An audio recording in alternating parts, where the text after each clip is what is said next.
তো এই 40 বছর পর্যন্ত উনি নিজে তো নবী ছিলেন না, উনি নবী হয়েছেন তারপরে।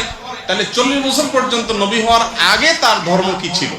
আম্মা জান আয়েশা রাদিয়াল্লাহু তাআলা আনহা বর্ণিত হাদিস, যেটি বুখারীতে আসছে, মুসলিমে আসছে, তিনি বলেছেন যে কানান নবী সাল্লাল্লাহু আলাইহি ওয়াসাল্লাম ইয়াখলু বিগারি হিরা ইয়াতাহান্নাস। আসসালামু আলাইকুম ওয়া রাহমাতুল্লাহি ওয়া বারাকাতুহু। দেখুন, রাসূল আকরাম সাল্লাল্লাহু আলাইহি ওয়াসাল্লাম কখন থেকে নবুয়ত প্রাপ্ত হয়েছে।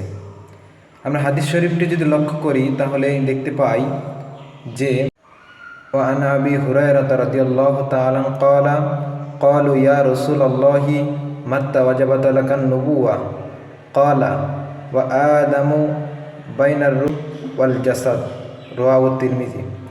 এই হাদিসের অর্থে আবু হুরায়রা রাদিয়াল্লাহু তাআলা হতে বর্ণিত, তিনি বলেন, একদিন সাহাবীগণ রাসূল সাল্লাল্লাহু আলাইহি সাল্লামকে জিজ্ঞাসা করলেন, হে আল্লাহর রাসূল সাল্লাল্লাহু আলাইহি সাল্লাম, আপনার জন্য নবুয়ত কখন নির্ধারণ করা হয়েছে? রাসূল সাল্লাল্লাহু আলাইহি সাল্লাম বললেন, সে সময় হতে যখন আদম আলাইহিস সালাম আত্মা ও দেহের মধ্যবর্তী অবস্থানে ছিলেন। হাদিসখানা তিরমিজি শরীফের হাদিস 3609 নম্বর হাদিস। অতএব যারা নবীজিকে 40 বছরের পর নবী মানবে তারা অবশ্যই এ হাদিসের বিরুদ্ধাচরণ করতেছে। তার এই কথা যদি সে উইথড্র না করে তাহলে তার জন্য আইনত ব্যবস্থা নেওয়া হবে ইনশাআল্লাহ তাআলা। আশা করি সবাই বুঝতে পেরেছেন বিষয়টি।